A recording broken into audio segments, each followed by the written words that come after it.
Ya, Assalamualaikum warahmatullahi wabarakatuh. Selamat pagi semuanya. Selamat pagi. Pagi, Bu. Oke. Yang terhormat kepada Ibu Nurul, SPD, dan mohon maaf dulu sebelumnya Bu kepada Prof. Dr. Haji Sarbanya, MPD-nya tidak bisa berhadir, serta anak-anak Ibu yang Ibu sayangi. Ya, perkenalkan dulu nama Ibu Muti Hanjariah dari mahasiswa Universitas Lambung Mangkurat. Di sini Ibu mengajar materi PPKN. Gimana kabar kalian hari ini, anak-anak? Alhamdulillah baik. Alhamdulillah. Semoga dalam keadaan sehat dan semangat untuk mengikuti pembelajaran pada pagi hari ini. Dan jangan lupa untuk selalu bersyukur atas nikmat dan yang telah diberikan kepada kita semua. Untuk memulai pembelajaran kita hari ini, alangkah baiknya jika kita berdoa terlebih dahulu. Pada pagi hari ini kita mulai berdoa dulu menurut agama percayaan masing-masing. Berdoa dimulai. Berdoanya selesai. Baik, sebelum mulai pembelajaran pagi hari ini, murid-murid Ibu akan mengisi absen terlebih dahulu dan Ibu akan sharekan di grup ini. Bentar ya. Nah, Ibu sudah mengirimkan link absensi pada hari ini, maka jangan lupa untuk absensinya. Materi kita hari ini adalah bab 3. Babnya adalah berjudul Sistem Hukum dan Peradilan Nasional, dengan subbabnya tentang menunjukkan perilaku sesuai hukum nasional. Sebelum kita masuki materi, maka tujuan pembelajaran hari ini adalah setelah pembelajaran materi pendidikan mampu menjelaskan makna, kepatuhan, dan kesadaran hukum. Yang kedua, peserta didik mampu menerapkan perilaku sesuai hukum dalam lingkungan masyarakat dengan baik. Yang ketiga, peserta didik mampu menganalisis akibat yang ditimbulkan dari perilaku melanggar hukum. Dan keempat, peserta didik mampu mengetahui arti penting hukum dalam kehidupan bermasyarakat, berbangsa, dan bernegara. Ya, kita akan memasuki materi yang pertama, yaitu makna kepatuhan dan kesadaran hukum. Kepatuhan terhadap hukum mengandung makna adanya perilaku menaati peraturan yang berlaku. Kepatuhan tersebut, perlakuan terhadap hukum dapat dipengaruhi oleh faktor internal dan eksternal dalam diri seseorang. Dan yang kesadaran hukum sendiri yaitu perilaku sadar hukum timbul atas kesadaran perilaku tanpa ada paksaan untuk menaati peraturan hukum itu sendiri. Seseorang yang memiliki sikap sadar hukum dianggap telah mampu memahami dan menegakkan hukum dalam kehidupan dimanapun berada. Bahkan ia akan menetapkan dan mempertahankan perilaku hukum dalam lingkungan masyarakat dan atas kehendaknya sendiri. Selanjutnya, yang kedua yaitu perilaku mencerminkan sikap taat terhadap hukum. Nah, di lingkungan keluarga sendiri, kalian itu di rumah ngapain aja sih? Bantu-bantu orang tuh nggak? Anak-anak? Iya, Bu. Ada yang dengar mendengarnya saya orang tua, terus berlaku sipil dengan hubungan keluarga, terus lalu ada menunjukkan sikap sopan dan santun kepada orang tua. Lalu kalau di lingkungan masyarakat sendiri, ada turut serta dalam gotong royong, menghargai adat istiadat yang berlaku di masyarakat. Yang ketiga ada turut menjaga keamanan lingkungan melalui kegiatan ronda. Ada yang keempat dan terakhir menjaga solidaritas antar warga masyarakat untuk mencegah terjadinya konflik. Nah, kalau di sekolah sendiri kayak gimana? Apakah di sini ada yang ikut organisasi nih?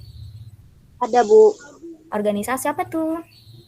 Organisasi Ikatan Pelajar Muhammadiyah. Nah, mantap sekali. Lanjutkan.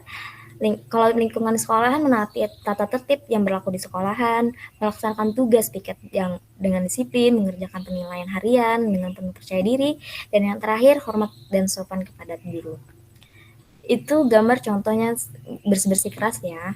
Yang terakhir ada lingkungan berbangsa dan bernegara. Yang pertama adalah mematuhi peraturan lalu lintas, kedua turut serta dalam upaya negara, yang ketiga berperilaku sesuai undang-undang yang berlaku, keempat ikut serta menumbuhkan semangat persatuan. Yang selanjutnya, yang ketiga ada perilaku bertentangan dengan hukum nasional. Nah, di keluarga yang pertama itu ada berlaku kurang sopan terhadap orang tua, tidak menghiraukan nasihat orang tua, dan tidak melaksanakan kewajiban ketika berada di rumah. Nah, jangan ditiru ya. Pakai yang lingkungan sekolah. Untuk kelas 11 ini pernah masuk sekolah tidak ya? Belum, Bu. Oh, belum pernah ya? Lalu ada bicara dengan guru dengan berbahasa yang baik dan sopan, dan mengerjakan penilaian hasil harian, dan tidak menyontek ya. Lanjut, ada di lingkungan masyarakat nih. Nah, itu gambar apa tuh? Itu tuh lagi ada kerusuhan dan mereka itu lagi tawuran. Maka akan menimbulkan kerusuhan pada masyarakat dan tidak menaati norma yang berlaku pada masyarakat, bersifat bersewenang-wenang terhadap tetangga maupun lingkungan sekitar dan malas-malasan menjalankan jadwal ronda yang sudah disepakati bersama. Nah, gambar yang terakhir itu menggambarkan sosok pemimpin yang menerima suap ya, menerima uang dari orang lain. Jadi itu tidak boleh, itu namanya tindakan pidana korupsi yang berada di lingkungan bangsa dan bernegara. Yang kedua ada melakukan proklamasi yang dapat menimbulkan perpecahan, dan yang ketiga melakukan aksi makar, dan yang terakhir berupa menyebarkan ideologi selain Pancasila. Yang keempat ada akibat yang ditimbulkan dari timbulnya dari perilaku pelanggaran hukum. Ibu jelaskan dulu. Hukum sebagai salah satu norma dalam kehidupan bermasyarakat memiliki sifat memaksa, mengatur, dan mengikat. Hukum juga dilengkapi dengan sanksi. Adanya sanksi bersedia atau tidak aturan hukum wajib ditaati. Nah, begitu. Jika terjadi pelanggaran, hukum tersebut akan memberikan sanksi pada pelanggaran sesuai kadar pelanggaran yang dilakukan. Maka, misalnya tadi pelanggaran tentang tindakan pidana korupsi, maka akan adanya penyitaan hak atas hartanya dan dipenjara. Seperti itu. Gini, apa yang mereka lakukan, pelanggarannya maksudnya, maka akan menerima sanksi. Seperti itu. Yang kelima, arti penting hukum dalam kehidupan bermasyarakat, berbangsa, dan bernegara. Hukum memiliki arti penting bagi kehidupan masyarakat. Adanya hukum untuk mengatur hubungan dan kepentingan antar manusia agar tidak saling berbenturan. Pihak yang kuat tidak berlaku sewenang-wenang kepada yang lemah. Hukum berhadir untuk kewajiban melindungi masyarakat yang lemah serta memberikan kepastian hukum terhadapnya. Jika tidak ada hukum, maka terjadi kekacauan di mana-mana. Nah, seperti itu. Karena materi sudah selesai, apakah dari kalian ada yang ingin bertanya nih? Ayo yang ingin bertanya, silakan. Mengapa kita mesti mematuhi peraturan? Ya, bagus sekali pertanyaannya. Ibu beri kesempatan nih untuk kalian yang lain. Apakah ada yang ingin menjawab pertanyaan dari siapa tadi? Kalau boleh tahu namanya? Rina. Rina Novianti. Ya, maka kalau bila tidak ada yang menjawab, maka akan Ibu yang jawab ya. Jadi, setiap anggota masyarakat itu mempunyai berbagai kepentingan, baik kepentingan yang sama maupun yang berbeda. Tidak jarang di masyarakat itu memiliki kepentingan yang menimbulkan pertentangan, yang menyebabkan timbulnya suasana yang tidak tertib dan tidak teratur. Maka dari itu, untuk mencegah timbulnya ketidaktertiban dan ketidakteraturan dalam masyarakat tersebut, dalam masyarakat, diperlukan sikap positif untuk menaati norma atau hukum yang berlaku di masyarakat. Pertanyaan tadi, mengapa mesti adanya hukum? Ibu jelaskan dulu, hukum adalah seperangkat peraturan yang mengikat dan memaksa untuk dipatuhi oleh warga negara demi tercapainya ketertiban dan kedamaian yang merupakan tujuan dari cita-cita bangsa dan negara. Jadi hukum dalam masyarakat merupakan sebuah tuntutan. Maka manusia dan masyarakat dan hukum merupakan pengertian yang tidak bisa dipisahkan. Agar ketertiban dalam masyarakat tercapai, diperlukannya ada kepastian dalam pergaulan antara manusia dan antar manusia dalam manusia. Kenapa harus adanya hukum? Huruf harus dipatuhi dan ditegakkan untuk melindungi kepentingan masyarakat. Jadi hukum itu harus ada agar dipatuhi dan ditegakkan dalam melindungi kepentingan masyarakat tersebut maupun kepentingan bangsa dan bernegara. Maka sudah merupakan kewajiban aparat penegak hukum dan untuk menegakkan hukum secara tegas dan adil. Dalam menjalankan tugas itu, aparat hukum dilindungi oleh hukum. Maka masyarakat tidak diperbolehkan untuk bertindak semena-mena dan melakukan perbuatan melanggar hukum yang merugikan masyarakat apabila perbuatan itu sampai membahayakan bangsa dan negara.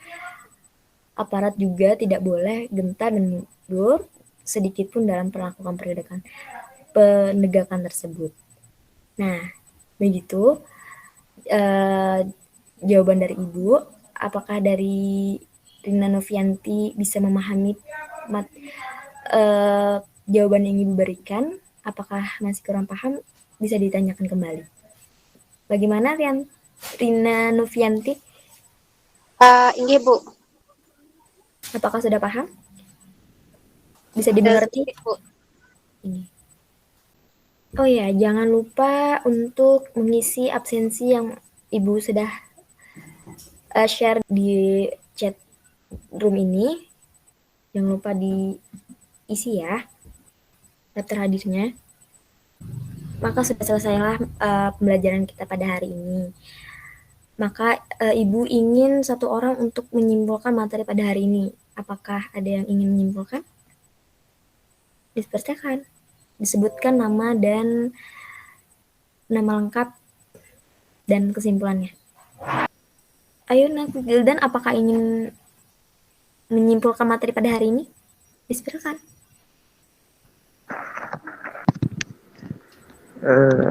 Dalam kehidupan bermasyarakat, berbangsa dan bernegara, kita tidak akan dapat mengabaikan semua aturan atau sikap yang sesuai dengan hukum yang berlaku. Dan kesimpulan pada hari ini, hukum merupakan sebuah aturan yang berfungsi mengatur perilaku manusia dalam masyarakat. Aturan hukum dibuat untuk ditaati dan dipatuhi demi terciptanya masyarakat yang tertib. Sikap sadar hukum yang telah tertanam dalam diri setiap warga negara akan menciptakan keadaan yang tertib dan damai. Perilaku yang bertentangan dengan hukum menimbulkan dampak negatif bagi kehidupan pribadi maupun kehidupan bermasyarakat.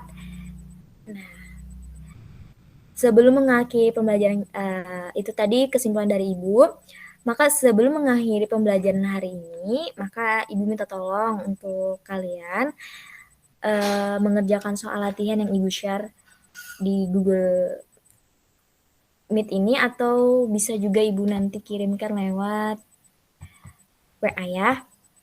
Tunggu Ibu kirimkan dulu linknya. Belum kita akhiri, apakah bisa dari buka kameranya nih untuk foto bersama. Kata motivasi untuk hari ini, ketika orang lain meragukanmu, yang harus kamu lakukan adalah percaya pada dirimu sendiri dan buktikan kemampuanmu. Bila ada salah kata, mohon dimaafkan ya. Demikian beberapa hal yang bisa Ibu sampaikan pada kesempatan hari ini. Semoga apa yang disampaikan dapat bermanfaat untuk kita semua. Selalu jaga kesehatan, tetap semangat belajar, dan terakhir ucapkan Alhamdulillah. Terima kasih atas perhatiannya. Wassalamualaikum warahmatullahi wabarakatuh.